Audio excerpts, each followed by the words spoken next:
अस्सलाम वालेकुम नाज़रीन, क्या आप जानते हैं कि हिंदुओं की काली माता और दज्जाल का आपस में बड़ा ही गहरा ताल्लुक है। उलमा कराम के इंकशाफ के मुताबिक काली माता ही वो जसासा है जो कि दज्जाल के राइट हैंड के तौर पर काम करती थी। कहा जाता है कि ये वही मखलूक है जिसे एक सहाबी तमीमुद्दारी रजी अल्लाह ताला अन्हो ने दज्जाल से मुलाकात के वक्त एक नामालूम जजीरे पर देखा था। काली माता का पुरस्रार मंदिर कहाँ वाक़ है और क्या इसी मंदिर में दज्जाल का ज़हूर होगा? क्या ये मंदिर हिंदुस्तान में है? नाज़रीन, आज हम आपको दज्जाल और काली माता के दरमियान ताल्लुक के बारे में अहम तफसीलात फराहम करेंगे, इसलिए आपसे दरख्वास्त है कि इस वीडियो को शुरू से लेकर एंड तक मुकम्मल देखिएगा। नाज़रीन, ये बात तो आप सब जानते ही होंगे कि क़यामत की निशानियों के जिक्र में दज्जाल का जिक्र सरे फहरिस्त आता है। दज्जाल के बारे में मशहूर है कि क़यामत के करीब दुनिया के सामने ज़ाहिर होगा। इसका रंग गंदमी, बाल घुंघरियाले और एक आंख कानी होगी और वो यहूदियों की नस्ल से ताल्लुक़ रखता होगा। दज्जाल के फितने से न सिर्फ नबी अकरम सल्लल्लाहु अलैहि वसल्लम ने अपनी उम्मत को खबरदार किया, बल्कि आप सल्लल्लाहु अलैहि वसल्लम से पहले आने वाले तमाम अंबिया कराम भी अपने अंदाज में फितना दज्जाल के हवाले से खबरदार करते रहे। नबी करीम सल्लल्लाहु अलैहि वसल्लम चूँकि खातमुन नबिय्यीन हैं, इसलिए उन्होंने दज्जाल के बारे में हर चीज़ को वाज़ेह तौर पर हमारे सामने खोल कर बयान कर दिया। अल्लाह के नबी हज़रत मोहम्मद सल्लल्लाहु अलैहि वसल्लम ने फितना दज्जाल से पनाह की दुआ भी मांगी थी। अब सवाल ये है कि दज्जाल है कौन और इस वक्त कहाँ है और वो किस तरह से हमलावर होगा। नबी अकरम सल्लल्लाहु अलैहि वसल्लम की अहादीस में दज्जाल के बारे में बहुत से इशारे मौजूद हैं। दज्जाल अपने ज़हूर के बाद खुद को नबी के तौर पर मुतारिफ करवाएगा और बाद में खुदाई का दावा कर देगा। अल्लाह ताला ने उसे बहुत सी ताकतों से नवाजा होगा, लेकिन वो इन तमाम ताकतों का इस्तेमाल बुराई के कामों के लिए करेगा। उसके एक हाथ में जन्नत और दूसरे हाथ पर दोज़ख होगी। कमजोर ईमान वाले उसके बहकावे में आ जाएंगे और उसकी बनाई हुई झूठी जन्नत में जाने की ख्वाहिश करेंगे। नबी करीम सल्लल्लाहु अलैहि वसल्लम की हदीस के मुताबिक जब ऐसा वक्त तुम पर आए, बेखौफ खतर दज्जाल की आग में कूद जाना और उसकी आग ही असल में जन्नत होगी। नाजरीन, जब फितना दज्जाल जन्म लेगा तब कहत साली हर तरफ फैली होगी। उसके पास खाने पीने की अशिया वसी मिकदार में होंगी। वो लोगों के सामने बहुत से जादूगरी के करतब दिखाकर अपनी तरफ राग़िब करने की कोशिश करेगा। वो मुर्दा इंसानों को जिंदा करने का ढोंग रचाएगा। लोग उसकी जादूगरी के सामने अपना ईमान हार जाएंगे और उसकी बंदगी करने लगेंगे।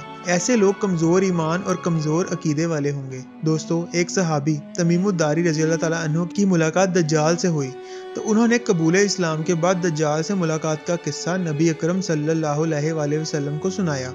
ये हदीस सही मुस्लिम में मौजूद है। फातिमा बिनते कैस रज़ी अल्लाह ताला अन्हा से रिवायत है कि वो फरमाती हैं कि मैं एक रोज़ नबी अकरम सल्लल्लाहु अलैहि वसल्लम के पीछे नमाज अदा कर रही थी। जब आप सल्लल्लाहु अलैहि वसल्लम ने नमाज अदा कर ली तो मिंबर पर आकर बैठ गए और सबको वहाँ अपनी जगह रुकने का हुक्म दिया। आप सल्लल्लाहु अलैहि वसल्लम ने फरमाया कि जानते हो कि मैंने तुम्हें यहाँ पर क्यों जमा किया है? सहाबा कराम ने जवाब दिया कि ए अल्लाह के नबी, आप हमसे बेहतर जानते हैं। आप सल्लल्लाहु अलैहि वसल्लम ने फरमाया कि मैंने तुम्हें अल्लाह के हुक्म से डराने के लिए यहाँ पर जमा नहीं किया, बल्कि आप सबको एक सहाबी तमीमुद्दारी के बारे में बताना चाहता हूँ। वो आया है और उसने इस्लाम कबूल करने के बाद अपना वाक़या मुझे सुनाया है। हज़रत तमीमुद्दारी अपने 30 साथियों के हमरा समुंदर के सफ़र में थे जब अचानक समुंदर में तूफान आ गया। समुंदर की लहरें बिफर गईं और उनके जहाज से टकराने लगीं। जहाज समुद्र की लहरों पर हिचकोले खाने लगा। 1 महीना तक वो लोग समुद्र में बेयारो मददगार सफर करते रहे। उन्हें कुछ इल्म नहीं था कि वो किस तरफ जा रहे हैं।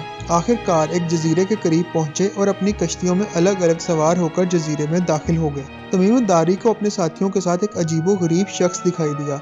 वो बहुत लंबे कद का था और उसका पूरा जिस्म बालों से ढका हुआ था। उन्होंने उससे पूछा कि तुम कौन हो?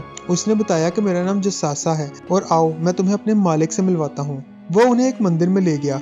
मंदिर के अंदर एक लंबे कद और भयानक शक्ल वाला आदमी था जिसके दोनों हाथ उसकी गर्दन के साथ बंधे हुए थे और वो जंजीरों में जकड़ा हुआ था।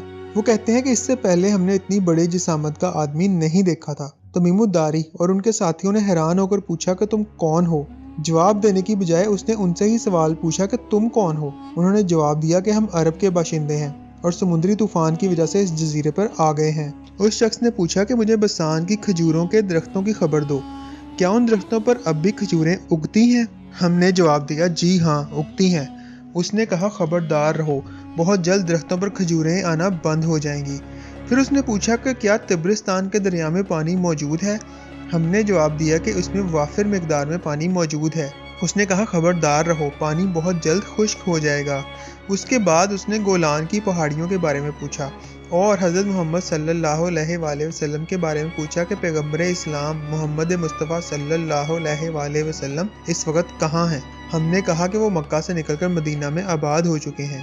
اس پر وہ کہنے لگا کہ وقت قریب آ رہا ہے اور میں بہت جلد یہاں سے آزاد ہو جاؤں گا اور پوری دنیا پر اپنا قبضہ جما لوں گا، سوائے مکہ اور مدینہ کے پوری دنیا میرے قبضے میں ہوگی۔ اس کے بعد نبی اکرم صلی اللہ علیہ وآلہ وسلم نے خبردار کیا کہ دجال شام یا یمن کے کسی بھی جزیرے پر قید نہیں ہے، بلکہ وہ مشرق کی طرف ہے۔ آپ صلی اللہ علیہ وآلہ وسلم نے 3 بار مشرق کی طرف اشارہ کرتے ہوئے یہ فرمایا۔ ناظرین، اب حضور اکرم صلی اللہ علیہ وآلہ وسلم کی حدیث کے مطابق یہ جاننے کی کوشش کرتے ہیں کہ دجال کس جزیرے میں قید ہے۔ مدینے کے ساتھ ہی عرب کا مشہور سمندر ہے جس پر 4 جزیرے بھی موجود ہیں، جن میں سے ایک جزیرہ شام میں اور ایک یمن میں ہے، جبکہ ایک جزیرہ ہندوستان اور ایک پاکستان کے علاقے میں شامل ہے۔ حدیث مبارکہ میں یہ بات واضح طور پر معلوم ہو چکی ہے کہ دجال نہ تو شام میں ہے اور نہ ہی یمن کے کسی جزیرے پہ، جس کے بعد سوال یہ پیدا ہوتا ہے کیا وہ پاکستان یا ہندوستان کے ہی کسی جزیرے پر قید ہے؟ دجال کا پتہ لگانے کے لیے یہ ضروری ہے کہ ہم پاکستان یا ہندوستان کے جزیروں کے بارے میں معلومات حاصل کریں۔ جس مندر کا حضرت تمیم الداری رضی اللہ تعالیٰ عنہ نے اپنے واقعے میں ذکر کیا تھا، آپ کو یہ جان کر حیرت ہوگی کہ انڈیا کے کسی جزیرے پر ایسا کوئی مندر موجود نہیں ہے، لیکن پاکستان کے ایک جزیرے پر کالی ماتا کا مندر ضرور موجود ہے۔